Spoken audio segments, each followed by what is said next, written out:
Un retour qui, semble-t-il, était écrit, qui devait tout simplement se faire, avec un premier passage entre 2017 et 2020 au Real Madrid, en provenance du Deportivo de La Coruña, avec une présentation remplie d'émotions, avec beaucoup de joie. C'était bien sûr la présentation d'Álvaro Carreras, nouvelle recrue du Real Madrid. Buenas a todos y a todas, j'espère que vous allez bien, c'est Baki Koune de Madrid. On se retrouve pour une nouvelle vidéo à propos du Real Madrid et surtout sur ce marché des transferts qui continue pour le club merengue avec une nouvelle signature, celle du latéral gauche espagnol déjà passé par le Real Madrid, Álvaro Carreras. Vamos! Eh bien, los chavales, toujours un plaisir de vous retrouver bien sûr pour une nouvelle vidéo à propos du Real Madrid. On continue bien sûr sur ce marché des transferts avec la saison qui est terminée depuis quelques jours maintenant après cette demi-finale du Mondial des clubs face au PSG. C'est un Real Madrid qui continue maintenant sa préparation pour la nouvelle saison à venir, la 2025-2026, avec cette reprise justement face à Osasuna. Ce sera le 19 août. Je crois que ce sera à 21 h si je ne dis pas de bêtises. Donc voilà, et c'est un Real Madrid qui continue de renforcer son effectif avec une nouvelle recrue que vous voyez certainement à l'écran derrière moi. C'est Álvaro Carreras, donc le latéral gauche de Benfica, qui rejoint le Real Madrid donc jusqu'en juin 2031, soit pour 6 ans. Jeune défenseur âgé de 22 ans, donc bien sûr avec un gros potentiel. On a hâte de voir aussi ce que ça donnera d'une part la saison prochaine, mais aussi dans les saisons à venir, puisque c'est vraiment un investissement aussi à long terme pour le Real Madrid, comme il a l'habitude de le faire maintenant depuis plusieurs années. Et d'une autre part, on est assez content quand même d'avoir une nouvelle recrue à ce poste de latéral gauche, même si on voit que d'un point de vue effectif, d'un point de vue quantitatif, ça peut poser potentiellement des problèmes, mais ça, on verra ça aussi au cours de la saison, même si ce sont des choses qu'on peut anticiper. Donc voilà, très content d'accueillir ce jeune joueur qui est Carreras, donc qui a l'air rempli de talent. C'est vrai que je ne le connaissais pas très bien.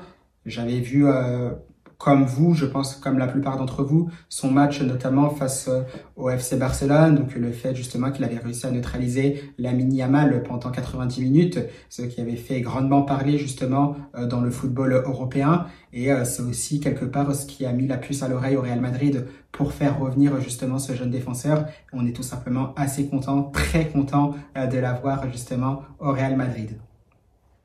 Donc il y a eu cette présentation, une visite médicale qui s'est plutôt très bien passée. Il y a eu justement après quelques mots pour sa présentation, après les quelques mots justement de notre président Florentino Pérez. Et là on a vu justement un Carreras qui était vraiment très heureux, très content, très ému aussi à l'image de sa famille qui était content de voir Álvaro Carreras réaliser son rêve. Donc ça va être chose faite s'il est titulaire bien sûr dès le début de la Liga, donc le 19 août face à Osasuna.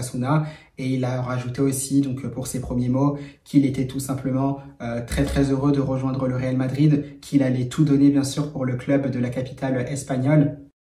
Ça, bien sûr, comme je le disais, c'est aussi comme les mots qu'on a entendus avec Xabi Alonso, comme les mots qu'on a entendus avec Trent Alexander-Arnold ou encore Dean Huysen.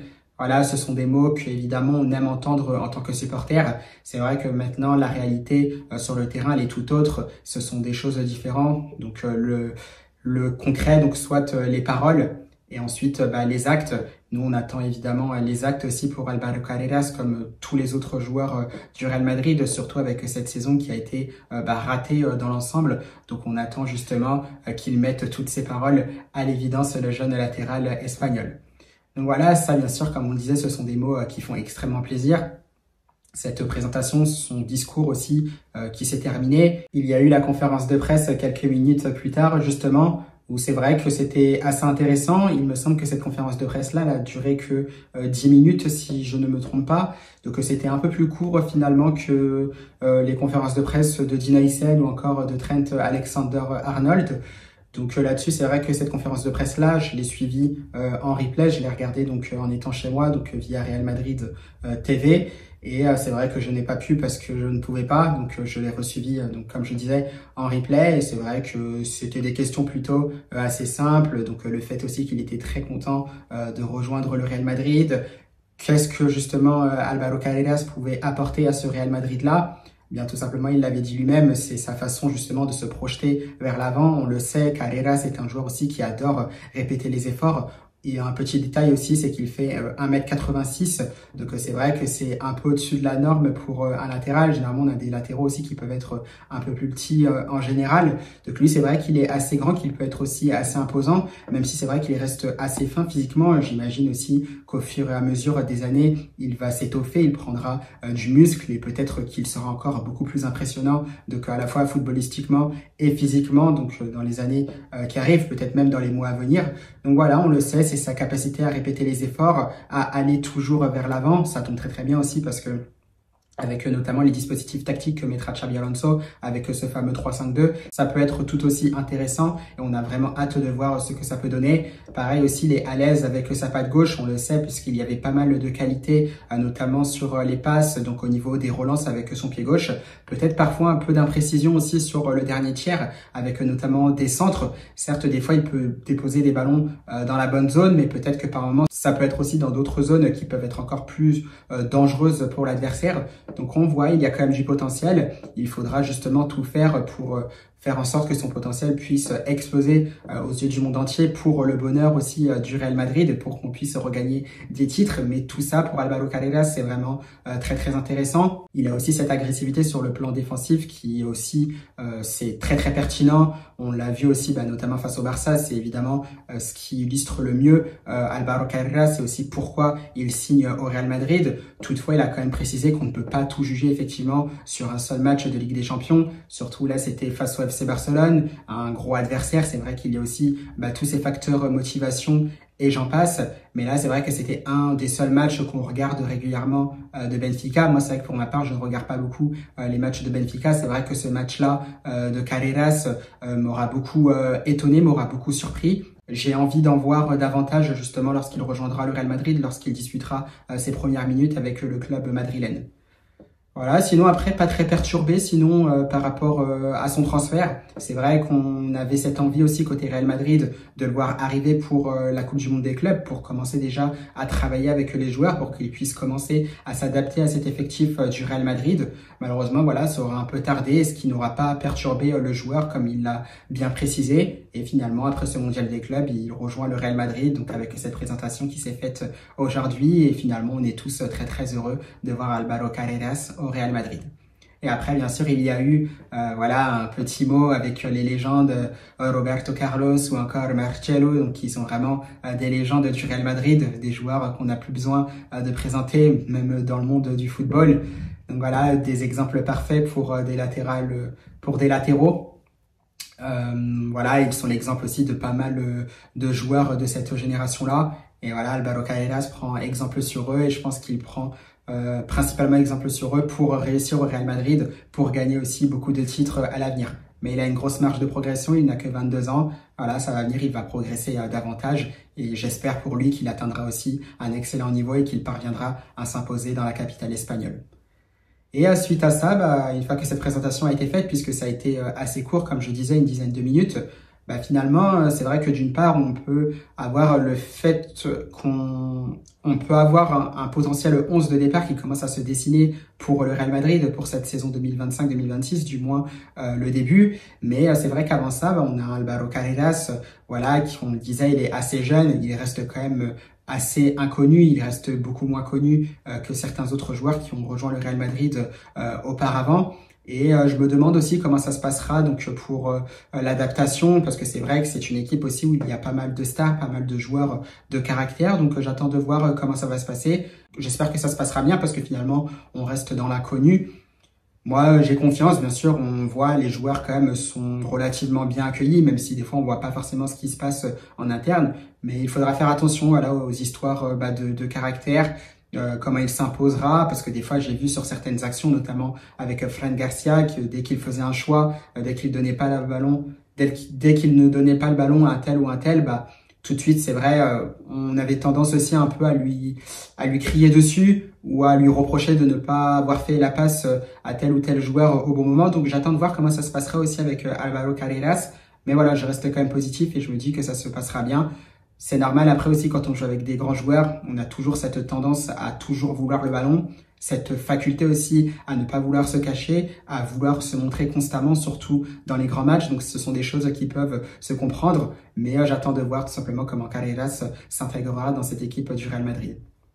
Et justement, avec ce 11 de départ qui se dessine, ça va être un peu finalement ce qu'on a vu lors de la Coupe du Monde des clubs, surtout à partir du début, le match face à Pachuca, avec notamment une charnière centrale. Donc on va retrouver Dina Hysén, on va certainement retrouver Rudiger pour l'instant parce qu'il n'y a pas de défenseur central arrivé au Real Madrid. S'il y en a un, ça peut être aussi une défense à 3 bien évidemment. C'est pour ça que j'attends de voir ce qu'il se passera. Une arrivée d'Ibrahima Konaté, peut-être acheter un autre défenseur, pourquoi pas. J'avais parlé aussi de Bastoni plusieurs fois.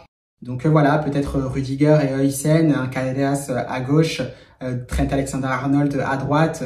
Voilà, une sentinelle avec Tchouaméni. Donc c'est là justement, après il y a l'absence de Jude Bellingham qui peut potentiellement poser problème si on n'a pas de recrue au milieu de terrain, parce que c'est un Real Madrid visiblement qui n'a pas l'air forcément satisfait de ce qui se fait en ce moment au milieu de terrain, même si on peut imaginer qu'un Nicolo Barella pourrait avoir sa place. Donc voilà, la petite problématique elle est là. Donc on pourrait retrouver bien sûr Tchouaméni. Ça peut être bien sûr avec Federico Valverde, on peut retrouver un Arda Güler, on peut retrouver un Camavinga aussi s'il revient en très bonne forme, si on le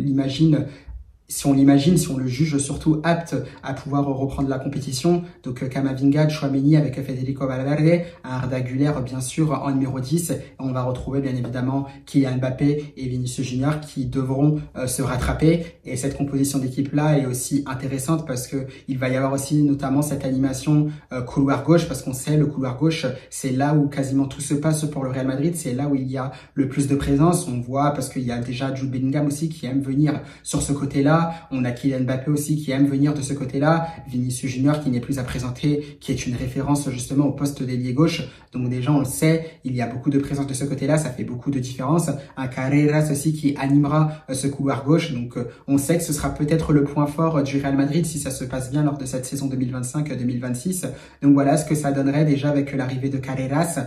On attend de voir ce qui se passera aussi au niveau d'un nouveau milieu de terrain, surtout avec l'absence de Jude Bellingham. On le sait maintenant qu'il sera absent 10 à 12 semaines. Je ne sais pas si c'est en comptant justement le fait qu'il refasse une préparation pour être prêt pour la compétition, ou c'est juste le temps qu'il puisse déjà commencer à se réentraîner. J'attends d'avoir plus d'infos, mais toujours est-il qu'il faudra trouver un nouveau milieu de terrain et aussi un nouveau défenseur. Ça, on est bien sûr dans l'attente, mais déjà, voilà ce que ça donne avec Carreras qui intégrerait donc ce 11 de départ, même si c'est vrai que j'aime beaucoup Fran Garcia, à voir ce qu'il se passera de ce côté-là.